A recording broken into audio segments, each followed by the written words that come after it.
on the sharpening of the tools necessary as a computational shortcut for understanding Hayek's proposal, the denationalization of money in the context of the existence of Bitcoin. And this is the 10th essay in my enumerated series. That Bitcoin exists. In our previous essay, we gathered some tools that will allow us to both understand Hayek better from our present-day perspective and also to alleviate unsuspected filters that various groups have narrated over top of Hayek's work, the denationalization of money. Our first tool is that Bitcoin exists. This changes the necessary framing that Hayek could have relied on to help his readers enter into his argument and to bring them along throughout it. The special point about this is that the metaphorical device Hayek constructed, called the ducat, is thus now only partially necessary for Hayek's argument. This frees the ducat from one part of its implicit dual role, allowing us to make a modification of it, altering its perceived nature to the reader and ultimately simplifying the argument for the present-day time. We also noted that Hayek unintentionally wrote himself into a role that is awkward for the reader of the present day to enter into, the issuer of currency. The observation that Bitcoin changes the necessary nature of the ducat later allows us to reframe Hayek's role into a present-day framework that is much more natural for the present-day reader. The birth of the Bank of Hayek as the representation and enforcement of Hayek's two implicit axioms. Hayek's argument implies, and thus requires, two premises, the first being that there is no government monopoly on money creation. He is specific about this being about different brands of money rather than having the rights to issue the same money. Quote, "Most people seem to imagine that any proposal for private agencies to be allowed to issue money means that they should be allowed to issue the same money as anybody else. In token money, this would, of course, simply amount to forgery, rather than different kinds of money clearly distinguishable by different denominations among which the public could choose freely. The second, which is derivable from the first, is that there should be competing currencies such that the properly managed ones will outsurvive the lesser well-managed ones. Hayek therefore needed a metaphor that captured these axioms. Thus, by writing himself into the script as a private banker of his own private bank, we can call the Bank of Hayek, that issues its own private currency, he called the ducat, he could both impose to the reader's implicit framework that government doesn't have a monopoly issuance of money, and he could also thus explain the concept of what is a well-managed currency by explaining how he himself would manage it. We take with us then the concept of the Bank of Hayek, which implies that ducat monies have supply managers. Bitcoin versus the ducat. Quote, "The scheme would indeed seem to satisfy all the requirements of a common market better than a common currency." End quote. From a Bitcoiner's perspective, the ducat is confusing. This is because the Bitcoiner's first goal is to show that whatever money is ideal in Hayek's argument must be Bitcoin. But the ducat and Bitcoin are polar opposite in Hayek's argument. Bitcoin is finite in supply, and thus, by Hayek's account, could never serve the global economy as the only money for it. In fact, the orientation that it might is exactly the framework Hayek's argument means to dispel.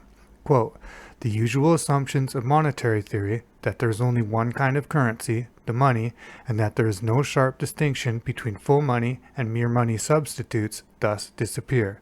So does the applicability of what is called the quantity theory of the value of money, even as a rough approximation to a theoretically more satisfactory explanation of the determination of the value of money, which is all that it ever can be."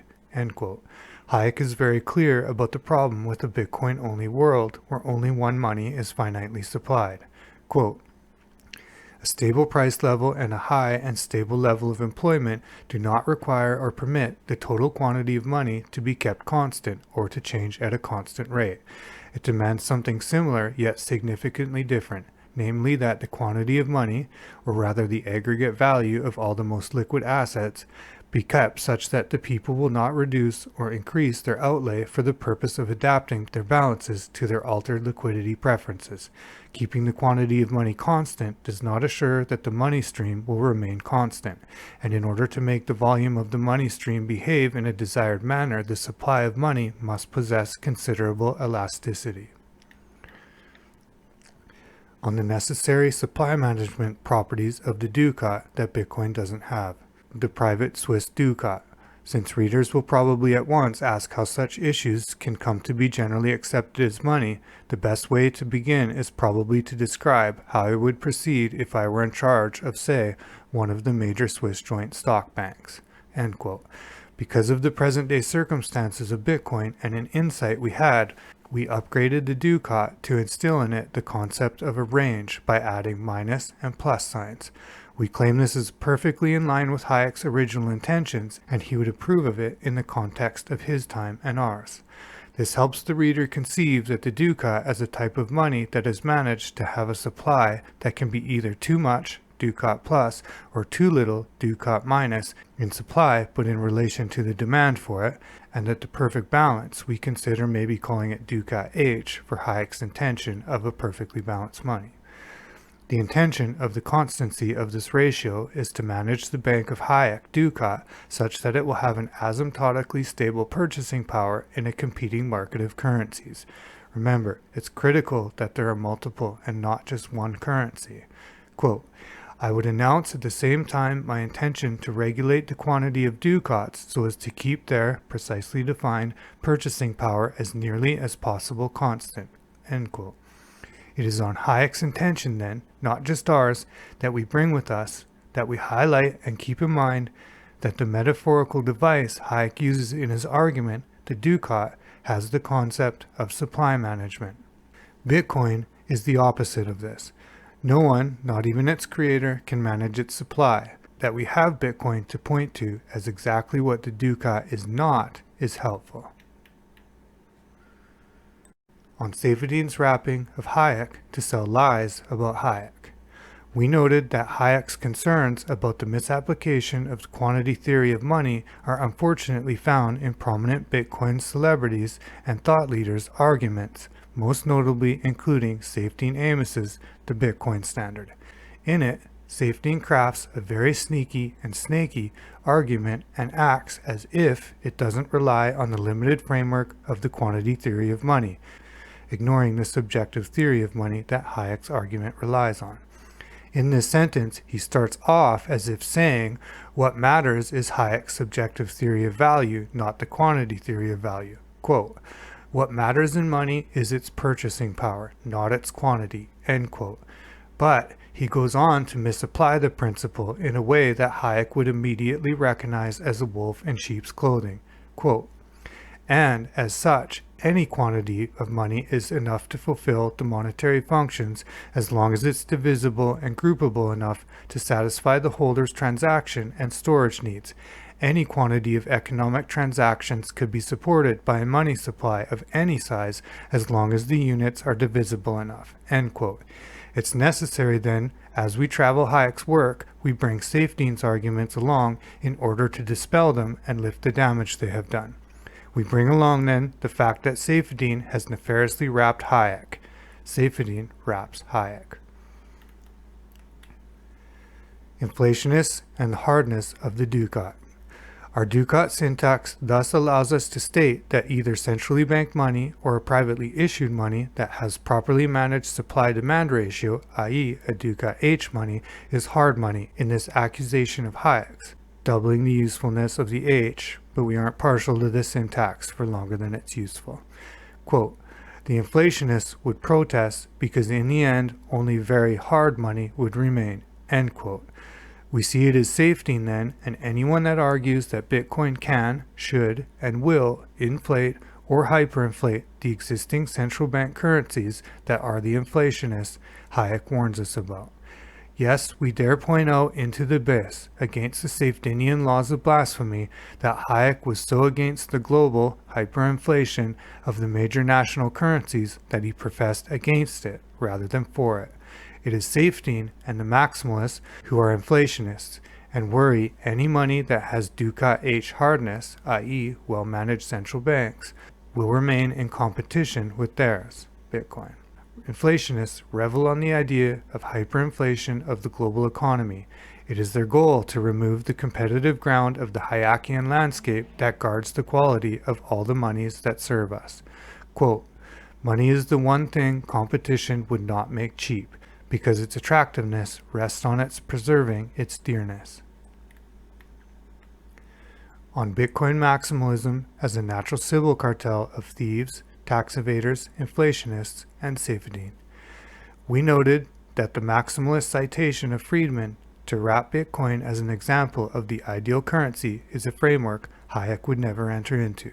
Quote, as regards Professor Friedman's proposal of a legal limit on the rate at which a monopolistic issuer of money was to be allowed to increase the quantity in circulation, I can only say that I would not like to see what would happen if under such a provision it ever became known that the amount of cash in circulation was approaching the upper limit, and that therefore a need for increased liquidity could not be met. End quote.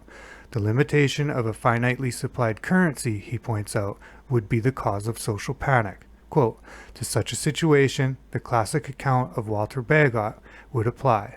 In a sensitive state, the English money market, the near approach to the legal limit of reserve would be a sure incentive to panic. End quote.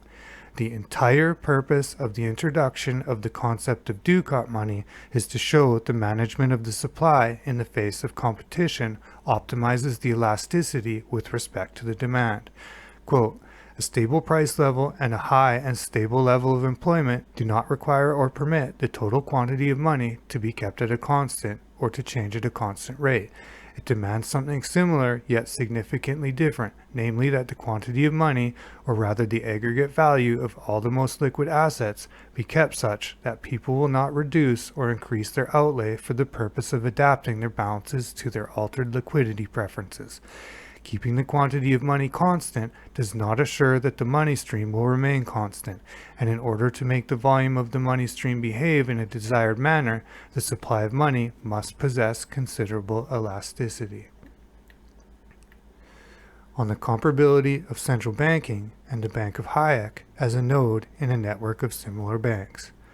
As we bring along Safedine and the Bitcoin maximalists as inflationists who misrepresent Hayek's argument for their own twisted gain in order to show the truth of their lies, we are better able to understand the Bank of Hayek and his example of Ducat money. Quote, and I would announce that I propose from time to time to state the precise commodity equivalent in terms of which I intended to keep the value of the Ducat constant, but that I reserve the right, after announcement, to alter the composition of the commodity standard as experience and the revealed preferences of the public suggested. End quote. It's as if from the land of Hayek, he is the manager of the central bank, and he has declared the monetary policy of his land. The only point we mean to convey saying this is that there is a tinkerer with the Ducat. Bitcoin doesn't have a tinkerer. There is no supply manager. Obviously then, to the Bitcoin maximalist and Safedine, it must be the holy property of Bitcoin that it needs no manager, even though Hayek says ideal money does. The management, in the face of competition, is necessary grounds for the following. Quote, A money generally expected to preserve its purchasing power approximately constant would be in continuous demand so long as the people were free to use it. B. With such a continuing demand, depending on success in keeping the value of the currency constant, one could trust the issuing banks to make every effort to achieve this better than would any monopolist who runs no risk by depreciating his money. C. The issuing institution could achieve this result by regulating the quantity of its issue. D. Such a regulation of the quantity of each currency would constitute the best of all practicable methods of regulating the quantity of media of exchange for all possible purposes. On the Machiavellian perspective as a game theory device. Thus, Safedine and the maximalist perspective of inflationism that wraps central banking considerations as blasphemous precludes our ability to properly apply Hayek's work. The Machiavellian perspective of considering blasphemous views thus allows us to bring with us the framework of central banking. On the apparent lack of complexity distance between Hayek's proposal and John Nash's proposal, ideal money. We noted the two inconsistencies in Safeding's wrapping of Nash as a ridiculous theorist, when Safeding said of Nash's proposal, quote, "It's just another centrally planned currency based on ridiculous price stability index measurements, and he's extremely naive to imagine it can be done internationally apolitically. It's far closer to an international CBDC than Bitcoin," end quote. We showed something Nash himself alluded to.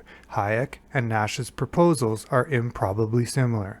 Quote, "The concept I developed of ideal money became, in my view of it, sufficiently advanced when I conceived of a practical basis for a standardization of the comparison of the value of a currency with an appropriate standard or ideal. Safeding can't see they are similar and doesn't understand the ridiculous price stability index measurements, the ICPI, is the crux of the observation required to enter into the Nashian orientation of Bitcoin, which is identical in this sense to the Hayekian orientation, which uses the concept of the ducat in a not coincidentally comparable way.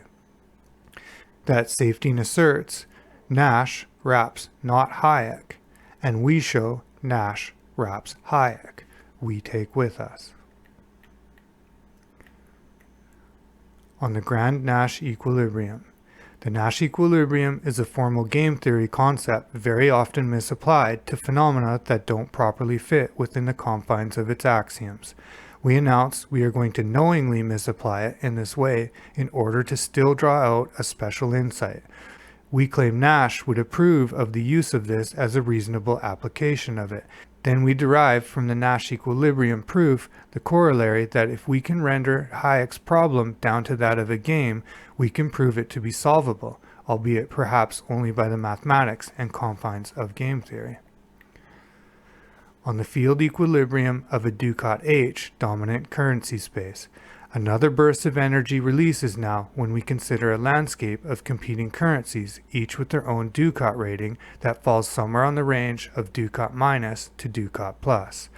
Then, to reasynthesize and begin the formalization of Hayek, we simply suggest that there is a Nash equilibrium such that if all currency providers did in fact manage to provide ducat H stable currencies, no issuer would be able to change their issuance strategy and gain. This metaphor should be so easy to enter into that there is no need to produce the rigorous math to suggest it to be formalizable, nor should the math implied be thought of, at least at the outset, as being deep or complex topological math. On the ducat nature of our existing centrally banked currencies, we can understand this field of equilibrium is implicit in Hayek's argument. Quote, "The scheme would, to all intents and purposes, amount to a displacement of the national circulations only if the national monetary authorities misbehaved." End quote. From this framing, the Nash equilibrium maps perfectly to Hayek's proposal. Quote, "The purpose of this scheme is to impose upon existing monetary and financial agencies a very much needed discipline by making it impossible for any of them, or for any length of time, to issue a kind of money substantially less reliable and useful than the money of any other.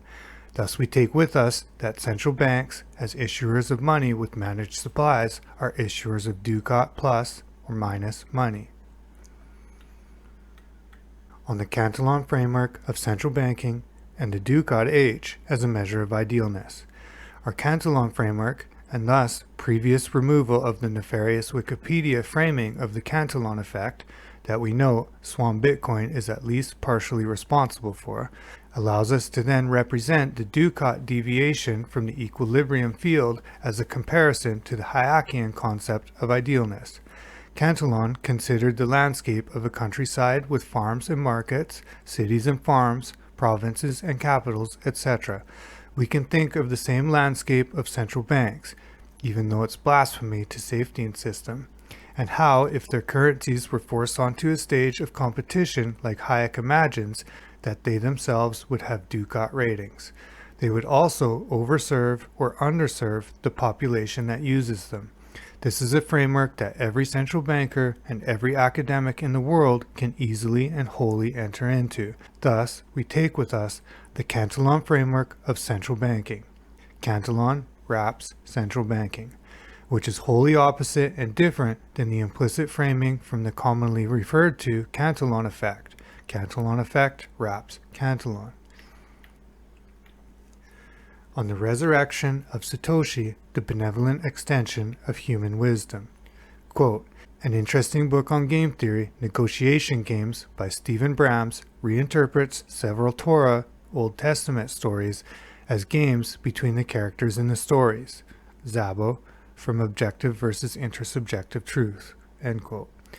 We also metaphorize Satoshi using a Zabonian construction of a Zabonian construction. This allows us to make reference to implicit statements that we feel are not only baked into its design and the intentions of its design for the parts of it that can thermodynamically handle intentions, but also implicit statements we feel the people most primarily responsible for the implementation of an optimal probabilistic protocol for synchronous Byzantine agreement would each enter into. Rather than further the damaging superstition that Satoshi infallibly bestowed on society the end of elastically supplied money, we have purposefully metaphorized the religious connotations the Satoshi complex inspires. The construction of Satoshi as a metaphorical deity is thus useful in its own right for the wisdom we can draw out of it. This is also useful as satire, but not cynical satire, as a reminder that Bitcoin exists from the efforts and minds from one human only as much as also the culmination of the struggles of the history of humans and the totality of the efforts of mankind's economic philosophers' considerations of those struggles, or as much as an alien deity-like figure to this world if we consider Szabo's framework for intersubjective truths. Quote, gods are objectively imaginary, but serve as a very useful metaphor for the theory of intersubjective I have outlined. End quote. And so here are Satoshi's tenets we drew in our previous essay that we bring with us that are not constructed as nefarious additions to the intent either of Satoshi, Hayek, Szabo, etc., and not constructed against the consistency of Hayek's arguments, and not constructed to prove any arguments that doesn't rest on the natural truth of Bitcoin's existence. Quotes, let there be no government monopoly on the issuance of currencies. From here on out, let there forever be many competing currencies. Let it be that good currencies will survive and bad currencies will not. Bitcoin is not the Hayekian optimal supply of money, nor is any inelastically supplied money in the face of an increasing demand for it. Central banks will exist to compete with Bitcoin. Everyone shall consider how central banks will exist to compete with Bitcoin. Bitcoin shall protect the world from inflationists and the harm they mean to cause. End quote. A new light. And so Satoshi said, quote, the world shall have ideal money by Hayek's account of it, which is Nash's account of it. End quote. And so when we traverse Hayek's proposal, we will bring the Nashian orientation of Bitcoin with us, by Zhao's account of it, not by those who have built forged constructions of it. And so we can synthesize the two proposals and show they are in fact effectively the same. Quote, I learned of the works and publications of Friedrich von Hayek. I must say that my thinking is apparently quite parallel to his thinking in relation to money, and particularly with regard to the non-typical viewpoint in relation to the functions of the authorities which in recent times have been the sources of currencies, early coinage. End quote. Rather, they are the same, except that Nash makes a special extension of Hayek. That as we traverse Hayek, we will lay the grounds to extend the Hayekian framework to explain the insight that is in Nash's proposal. We will arrange our understanding of Hayek in order to arrange Nash's proposal like this. Nash wraps Hayek. This will signify a dramatic reduction in complexity distance for an untold amount of readers.